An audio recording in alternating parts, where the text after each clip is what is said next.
Hello everyone, Kong Tut here with my little mascot Kong up there. I'm just going to give a quick, and well, I say quick, depends how much I rattle on, honest review of Monster Mash, which took part on the 9th of October 2021, last weekend.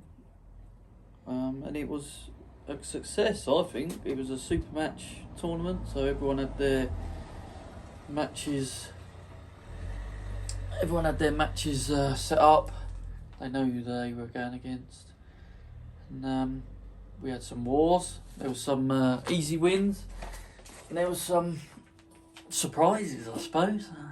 You could say surprises. Who shall I start with? Do you know what? He was close to getting puller of the day, was Harry Lil, because he just made it look easy, basically. Everyone he went against, just, I think he had Dave Kelly left arm, and he had Anton, who I've seen before, on the right arm. And he just, well, he wasn't in, let's be honest, he wasn't in trouble in any of the matches. I think he just done what he wanted. He had such a strong cup and hook that they just seemed to fall in. I think if you're going to beat Harry, you either need a really strong cup or your riser's got to be really strong to get him out of there. I think Stuart beat him at the on the left arm at the comp in Manchester that time, when it was the 85 plus weight class. I think Stuart managed to pin him then, but he looks like he's improved even since then. So he was honourable mention for puller of the day. I think he's just going to get better and better. And Mitch went against Hightower. Hightower just... Part of me thinks Mitch was already mentally defeated, maybe, before even getting to the table. I think he just thought he was going to lose anyway. Not that it would have made a difference. I think Hightower is ready for that next level now. There's no one novice-wise that could challenge him left arm, I don't think. Because he even gave Stephen... I know Soa hasn't been training on top form, but he has been training, and he turned up cold as fuck. I think he was about 2 hours late. Turned up, didn't warm up, just went, yeah, I'll do the match now. And then I'm not sure what happened to his arm, but Hightower took his hand. And then the second match, the first match he lost an elbow fouls, but it looked like his hand had been taken, to be honest. And then the second match he was in a horrible position, and then something cracked.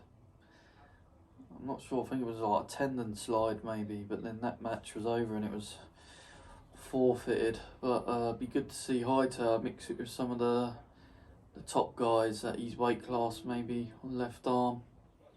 Don't think he pulls right arm that often. I think he broke it, didn't he? But yeah, he's one for the future. Jay Casey, he was good on the day. I think he took on John Scalby and Rob Frampton. Rob Frampton's still relatively new, so that was a big jump for Rob, but he put up a good fight, I thought, on the left arm. And I think because Casey's so slow, it gives people a chance to get into it. But he's so statically strong that he sort of dealt with him fairly comfortably, I think. Really just went through the motions, but Scalby looked like he got a pin on him, but he elbow fouls because he goes for that hit, and he hits like that, and he lifts his elbow up as he does it. So he needs to just plant his elbow down, or in practice, just try and keep your elbow down as you're going on the go. Not rush to the pad so quick, maybe. Or do I know? So many good matches though. Like Chris Fellows, he's always in a good match. He went against Harry's dad, Tim, and they had a good match. I thought Chris had the beating of him. I think if he was to top roll him with his speed, but Chris just kept trying to engage him in a hook, and then that let Tim into the match really, and then there's some controversy over an elbow foul which got Chris all flared up, and I love it when people get angry and all that aggression. I love that. Brings entertainment, doesn't it? Because that's what you want to do. You don't want to be flashing people. No one cares about TV wise. No one cares about you getting flashed, do they? They want you to entertain the crowd, basically. Which a lot of arm wrestlers, they just want to win, don't they? They don't think about a lot, especially novices. I mean, I even used to do it, but now sort of the more years you get in, seasons, you start wanting to entertain a bit.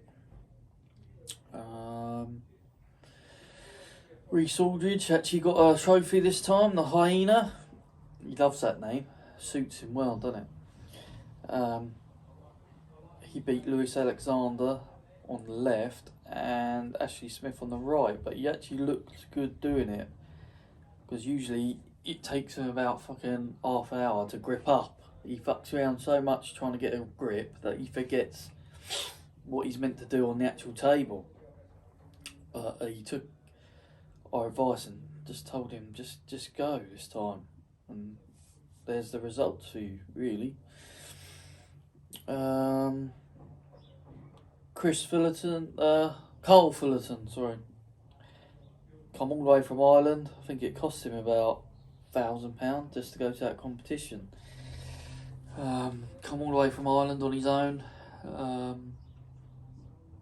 Took on former British champion Chris Walters in a good match. I think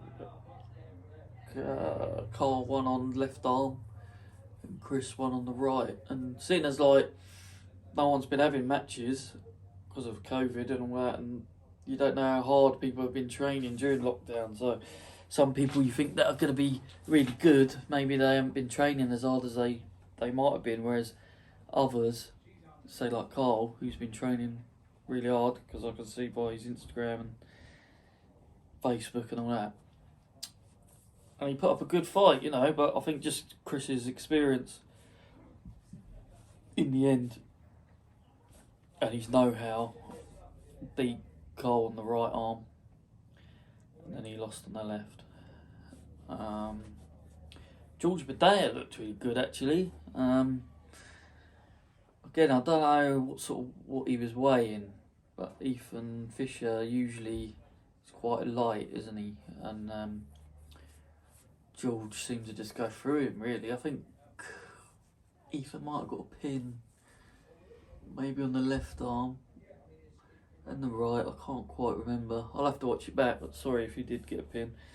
But yeah, he looked really good.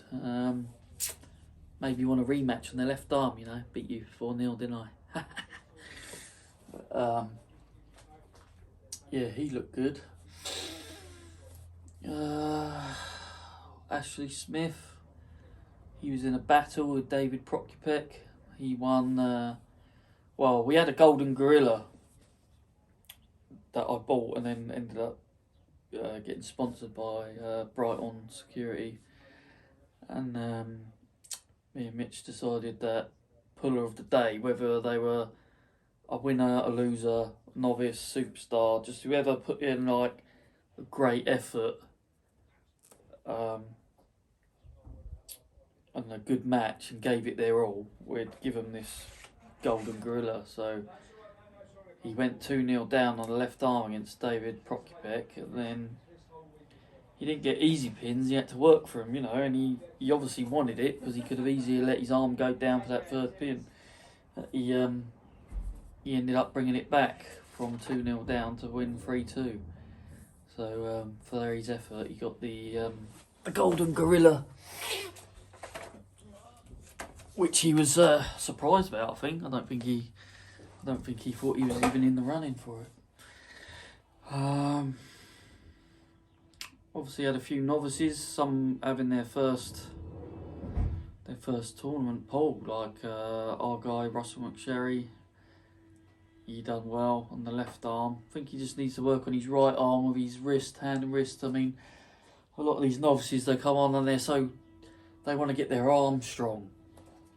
And I say to them, just forget about the arm for a while, and you want to get your hand and wrist strong. Well, I train my hand and wrist every day, and maybe I should train my arm a bit more, but I don't. But maybe the future, now the injury, I probably will end up training it a bit more in my little Skull Island garage here.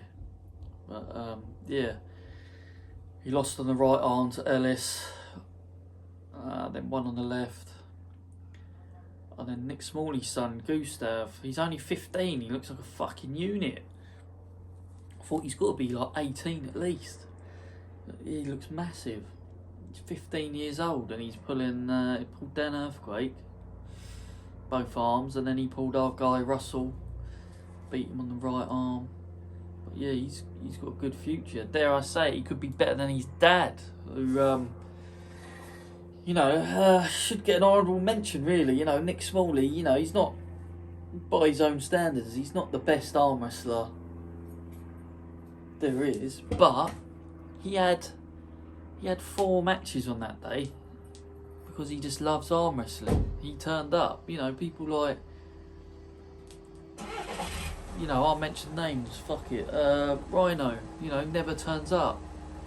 Always talks a good game, and then when it comes to the crunch, doesn't turn up. He's got some kitchen to fit, remarkably, like 2 days before. Whereas you got Nick Smalley turning up, he's not scared at all. Took on 4 people and got twatted in all 4 of them matches, but he turned up and he took them on. No one cares if you lose, no one cares if you win, really. You just want to see you just want to arm wrestle. I mean, a lot of people pulled out because they mysteriously they've had their match for 2 months, but 3 days before the competition they've suddenly got work, or they're fucking ill, or some had legitimate injuries that, like myself. But it just, people think too much about it. Who cares if you lose? I know there's travelling and that, but I've travelled up to fucking Manchester, 7-hour drive, about 4 or 5 times just this last couple of years. Fucking doesn't mean nothing. I've been beaten, I've been smashed. Just makes me wonder sometimes. But anyway, enough with the shithouses. Another guy, Dan Stone. I'll tell you, he's 70-something kilos. But I'm telling you now, here in that class, here, left arm especially, he's only going to get better. He's pulling 100 kilo. There's no one his weight in our club, so he's pulling 100 kilo guys twice a week. Plus he's training at home. And then when he does pull someone his own weight, he's surprising himself because he's beaten them. And I think he's got a bright future. I dare I say it, future British champion at that weight class. I'm telling you. You heard it here first. Dan Stone, British champ. That's it really. Just want to thank Dave, Sergio, Dan Earthquake for reffing. Dave bringing the table and the risers down. Stuart Acton, he had to go to work. Another one of them that had to go to work. He still brought the side tables down and the barbecue table. And he just genuinely always helps out if there's a competition on, because he's a nice guy. And my brother-in-law, Dan Pedder, who did the barbecue, he had like 80 burgers, 80 sausages, and he was out there cooking all day and keeping you all fed. And thank the Strongman Gym for letting us host. We've hosted a few competitions there, and the next competition will be at that venue. The same venue will be the Sit Downs on the 14th of May 2022. That is a British National Championship. Hopefully get more people there. The weight classes for that will be under 90, under 105 and 105 plus, purely because of numbers. If there's more of you turning up, then I'll make more weight classes. But until then, it's just going to be them three. Alright. Well, that's pretty much it for Monster Mash. But hope you all keep training. Enough of the excuses.